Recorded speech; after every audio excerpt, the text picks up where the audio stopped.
चिमुकल्यांना अंगणवाडीमध्ये कोंडून अंगणवाडी सेविका ही आणि मदतनीस सुद्धा बैठकीला निघून गेल्याची घटना घडली आहे। पुण्याच्या हिंजवडीमधला हा सगळा धक्कादायक प्रकार आहे। अंगणवाडीमध्ये कोंडल्यामुळे 20 मुलं घाबरून रडायला लागली आणि त्याचा व्हिडिओ आता समोर आलाय। हिंजवडीमधील अंगणवाडी क्रमांक 3 च्या सेविका सविता शिंदे आणि मदतनीस शिल्पा साखरे यांनी हा प्रताप केलाय। ग्रामपंचायतीत एका माजी सरपंचांना बैठकीला बोलावलं म्हणून आम्ही मुलांना आत ठेवून अंगणवाडीला कुलूप लावून गेल्याचं त्यांनी म्हटलं। पण काही वेळासाठी का असेना असं या लहानग्यांना अंगणवाडीमध्ये कोंडून जाणं हे किती धोकादायक आणि संतापजनक आहे हे व्हिडिओतल्या मुलांच्या आक्रोशावरून स्पष्ट होत आहे। आता बाल विकास प्रकल्प अधिकारी काय कारवाई करतात हे पाहणं महत्त्वाचं असेल।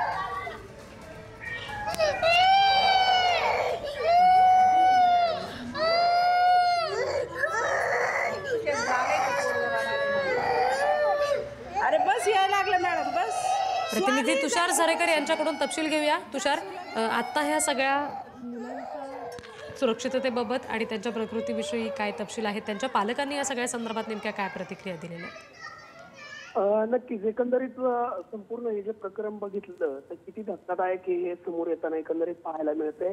हिंजवडीतील हा संपूर्ण जो प्रकार आहे तो एकात्मिक बाल विकास केंद्र अर्थात अंगणवाडी क्रमांक 3 ची ही जी हिंजवडीतली अंगणवाडी आहे त्यातील हा प्रकार घडलेला आहे। माजी सरपंचाने खरं तर ग्रामपंचायतमध्ये बैठकीला अनेक अधिकाऱ्यांना बोलवलं होतं, त्यातच कर्मचाऱ्यांनाही बोलवलं होतं। अंगणवाडी सेविका आणि ज्या मदतनीस आहे या दोघीही खरं तर त्या बैठकीला गेल्या होत्या। मात्र बैठकीला जाण्यापूर्वी त्यांनी शाळेचे जे गेट आहेत ते पूर्णपणे बंद केले होते आणि मुलांना संपूर्णपणे आतमध्ये कोंडून ठेवलं होतं।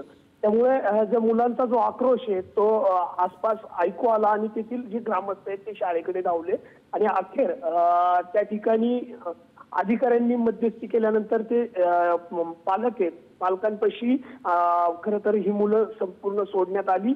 शाळेचं जे कुलूप आहे ते खरं तर उघडण्यात आलं आणि त्या मुलांना पालकांपर्यंत देण्यात आलं।